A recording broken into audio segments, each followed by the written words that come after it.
आप देख रहे हैं आकलन न्यूज टीवी। आप सबका स्वागत है।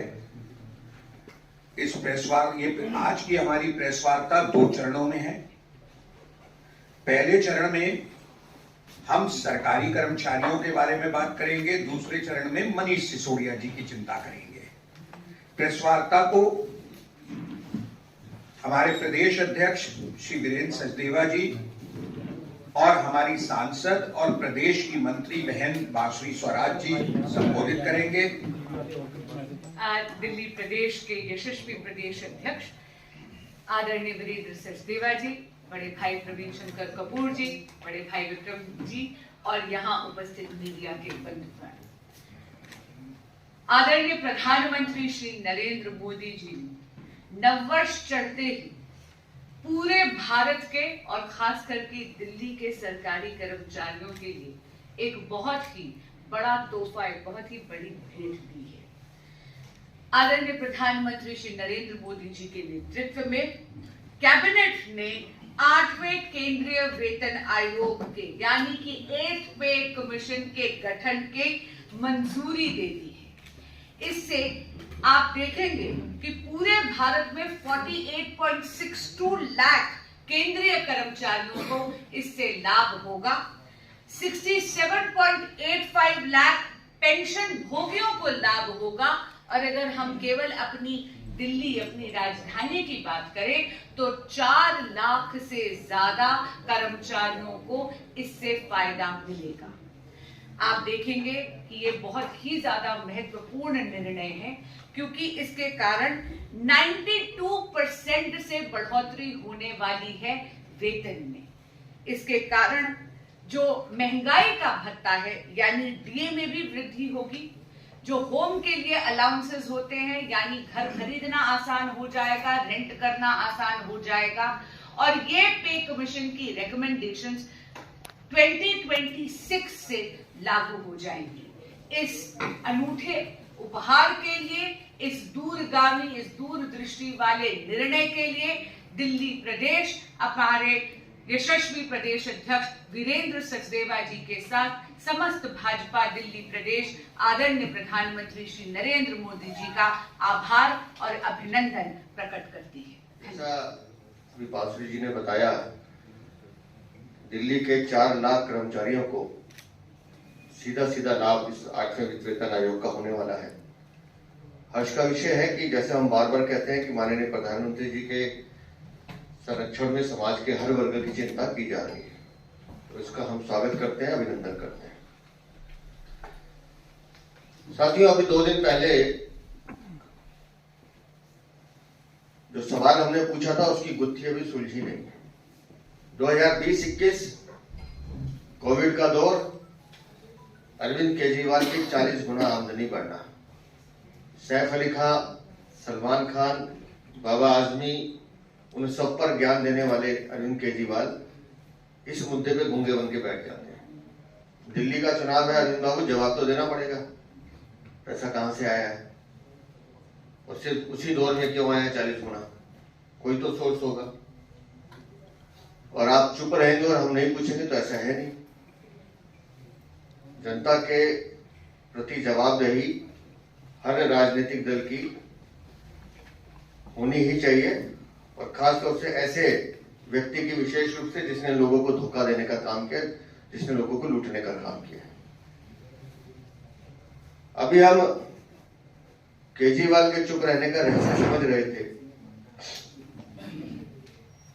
तो हमारी टीम ने हमें बताया कि उनके शराब मंत्री को भी चेक कर रहे हैं।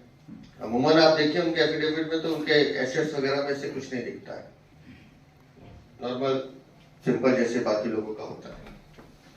बैंक अकाउंट में फिक्स डिपॉजिट है, इतने पैसे, इतने, वो नॉर्मल चीज है। लेकिन जो चीज खटकती है, हम और आप सब अपने व्यवसाय को या अपने बच्चों को पढ़ाने के लिए, उनका भविष्य सुधारने के लिए अलग अलग तरीके से लोन लेते हैं। लोन लेना है तो बैंक से लेंगे और उसको दिखाएंगे भी हमने ये लोन लिया और हमारा बच्चा इसमें पढ़ रहा है।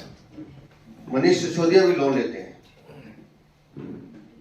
अपने बच्चे के लिए। अच्छी बात है, पढ़ाना चाहिए, कोई दिक्कत नहीं, बच्चे पढ़ लिख के अच्छे बने, कम से कम शराब का काम ना करें, इसमें कोई बुराई नहीं। 1.5 करोड़ का लोन है शिक्षा कर्ज, किसी संस्था ने नहीं दिया है, वो व्यक्तिगत मित्रों ने दिया है। कौन है वो व्यक्तिगत मित्र? और मजे की बात यह है, ये लोन भी उस शराब नीति के बाद आता है। 2026 करोड़ जो सीएजी रिपोर्ट कह रही है कि शराब घोटाले में घालमेल हुआ है, 2026 करोड़, तो ये 1.5 करोड़ तो उसके बाद आता है। देने वाले जो सज्जन है वो एक श्रीमान कोई रमेश चंद्र मित्तल है, लोन देते हैं, बिना किसी लालच के देते हैं, बिना किसी इंटरेस्ट के देते हैं, ज्यादा नहीं है, 86 लाख रुपए, 86 lakhs। अब मित्तल साहब बताएंगे 86 लाख कहां से आया। एक मिस दीपाली है, नॉर्मल है 10 लाख रुपए, और एक श्रीमान गुणित अरोड़ा है, यहां उनका गणित गड़बड़ा जाता है, अरोड़ा साहब का, उन्होंने 58 लाख रुपए दिए। अब कौन सा व्यक्ति 86 लाख 58 लाख रुपए या 10 लाख रुपए आपको देता है कि चाहिए, ये मैंने आपको लोन दिया है, कुछ शर्तें होंगी, कुछ कागज होंगे, उसका कोई जिक्र नहीं है एफिडेविट में, पैसा आया कहां से उसका कोई जिक्र नहीं है। और ये है कौन? शराब के व्यापारी हैं, मुझे नहीं मालूम, इसलिए मैं पूछ रहा हूं कौन है ये लोग। लेकिन जांच का विषय तो है, और हम लिखेंगे भी जांच के लिए, जो विभाग इससे संबंधित होंगे हम बात भी करेंगे, क्योंकि ये जांच का विषय है कि दिल्ली का शराब मंत्री जो उस समय उप मुख्यमंत्री भी है, जो 17 महीने जेल में रहकर आया है, जमानत पे आज बाहर है, कहां से उसको 1.5 करोड़ रुपया व्यक्तिगत लोग देते हैं कि जाइए अपने बच्चे को पढ़ाइए। अगर इतना ही था तो दिल्ली के इतने लोग हैं जिनके बच्चों को पढ़ना है, मनीष सिसोदिया आगे आते सबको दिलवाते। और सरकार इतनी योजनाएं देती है, इनकी अपनी योजनाएं थी, कौन से ब्लास्टर और कौन से पता नहीं कौन कौन से, कि हम इतना लोन दे रहे हैं, इतने बच्चों को विदेश भेज रहे हैं पढ़ने के लिए, अपने बच्चों को भेज देते। और केंद्र सरकार की इतनी योजनाएं हैं शिक्षा के लिए, उसका लाभ ले लेते। बैंकों का लाभ, जिन बैंकों में आपने फिक्स डिपोजिट 19 लाख 10 लाख 12 लाख करा रखे हैं, 14 लाख, उन बैंकों से लोन ले लेते। लेकिन ये जो 1.5 करोड़ की एंट्री है, ये संदेह पैदा करती है, और जब संदेह पैदा करती है तो फिर संदेह का निवारण होना ही चाहिए। आपको जवाब देना पड़ेगा कि आखिर सोर्स क्या है। आज तक हमें शीश महल का सोर्स नहीं बताया उन्होंने कि 50-60 करोड़ रुपया कहां से आया, पीडब्ल्यूडी मना करती है, लेकिन लगातार पूछेंगे क्यों। ये पैसा दिल्ली के लोगों का पैसा है, और दिल्ली के लोग ये जानना चाहते हैं कि किस तरह से आपने उनके विश्वास को तोड़ने का काम किया, धोखा देने का काम किया, लूटने का काम किया। इसका जवाब तो देना पड़ेगा, और ये बात हम बार बार पूछेंगे। आपको बताना पड़ेगा कि इतनी कम आय केजरीवाल की, और एक साधारण सा जो बैंक स्टेटमेंट मनीष सिसोदिया का, तो उसमें ये अचानक जो एंट्रीज हो रही है, इसके पीछे का कारण क्या है, कौन सा ऐसा कारण है जो एकदम एक ही विषय में एंट्री शराब घोटाले के बाद आती है। जवाब देना पड़ेगा।